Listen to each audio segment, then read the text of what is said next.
Other son, Abraham had two sons, Ishmael and Isaac. From the other son is Ishmael, and from him came Muhammad, from his line, with the final message in a chronicle way.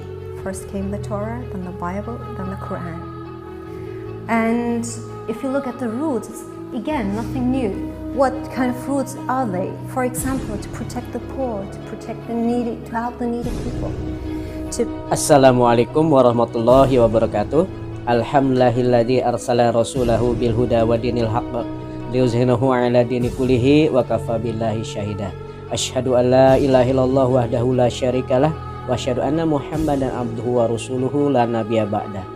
Berjumpa lagi dengan channel saya Mars Techno.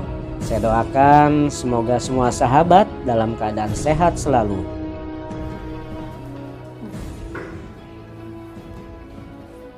Again, I would like to introduce myself. My name is Bushra, and I'm from Hanover. I came here to represent Islam.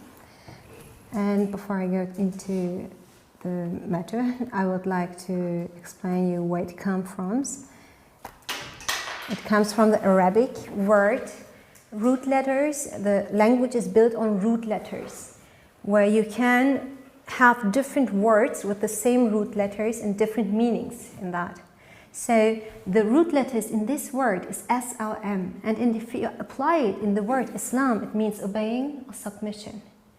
If you apply it in the word Muslims, just never mind, I can't change I don't know the grammatic words in English, never mind. Then it means someone who has obeyed or someone who has submitted, surrendered to God, in the sense of to God.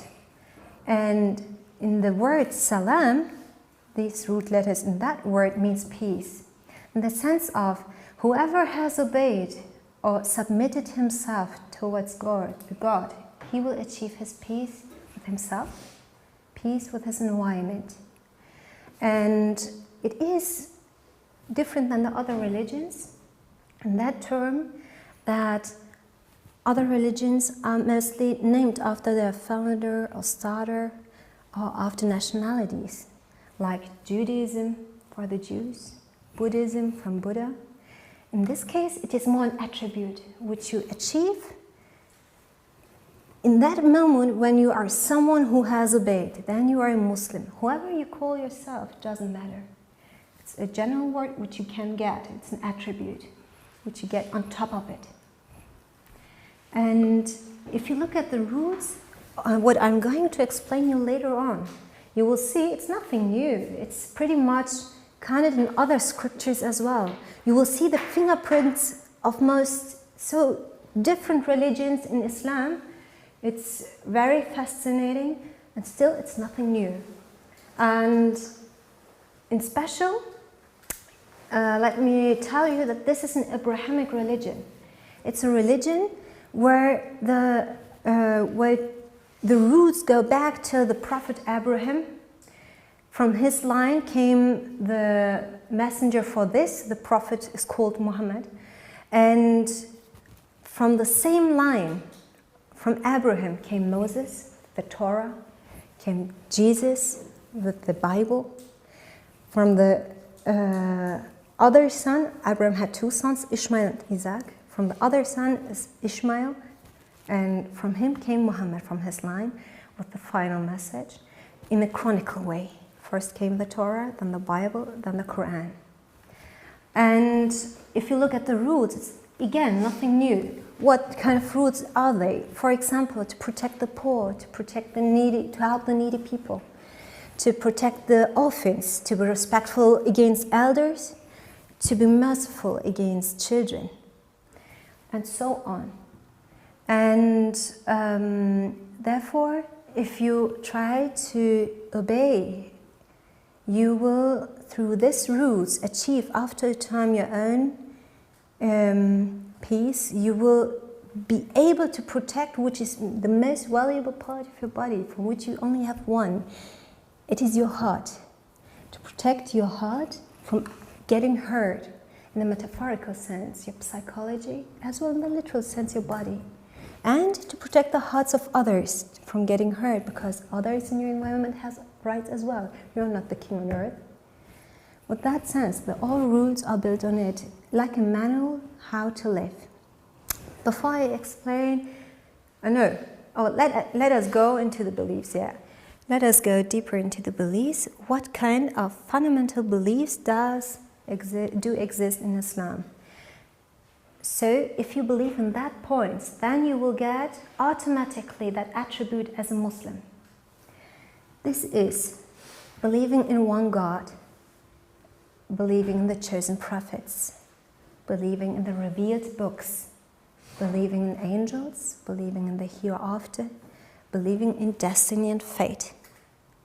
And I would like to begin with the first point, which is, for me, the most important, and also from the perspective of Islam, the most important point.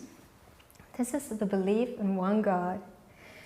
And I would like to share with you how I came to this conclusion as well. And it's a thought experiment.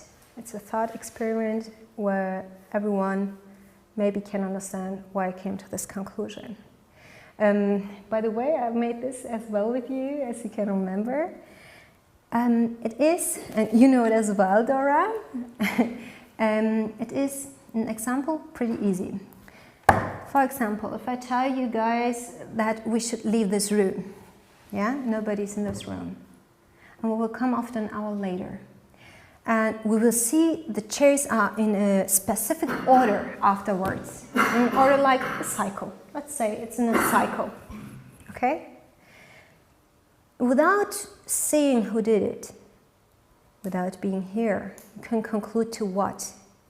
That it must be a human being who came here inside, who put it in a cycle, right? Have ever someone from you seen that person? No, he didn't have to see that person. It's not needed to conclude to that way, to this conclusion.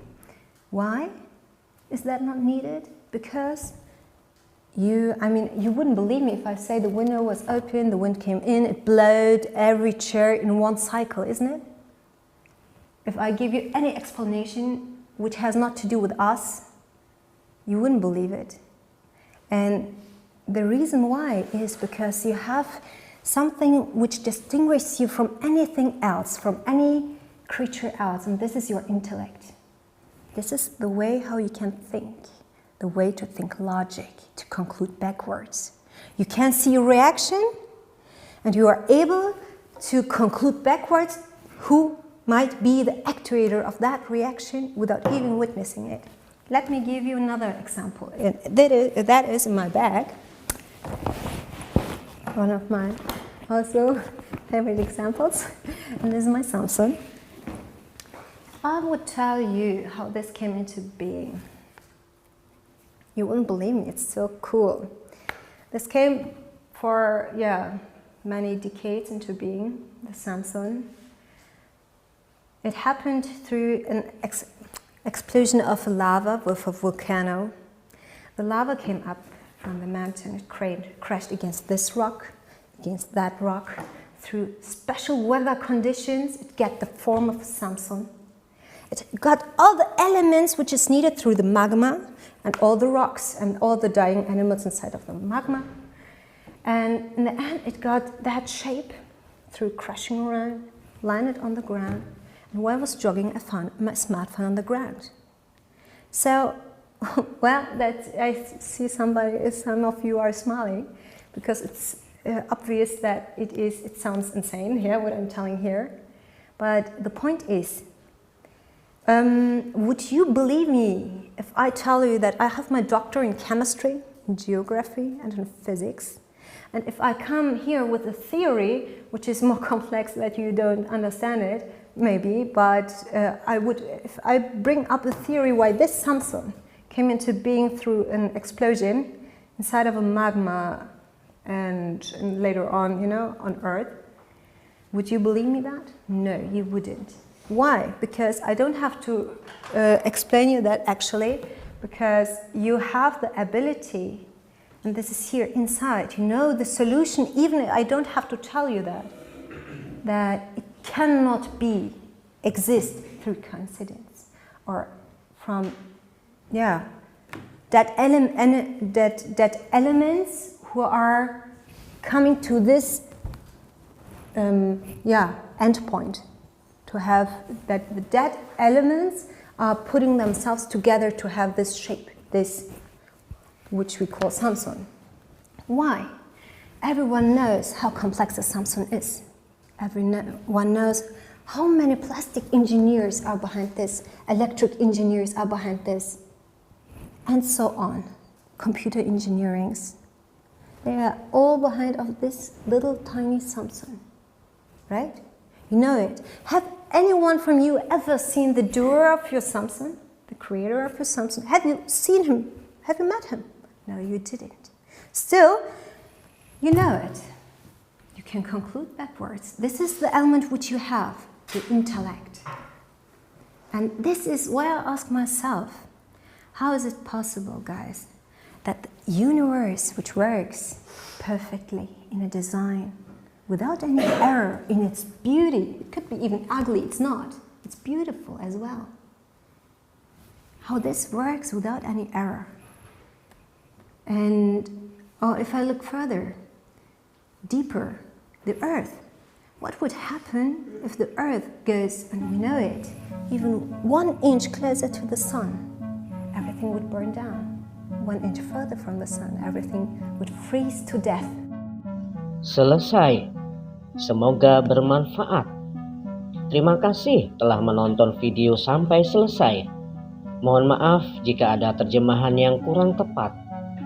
Dukung channel ini dengan like, subscribe, dan share. Masya Allah, sebuah video yang sangat menarik.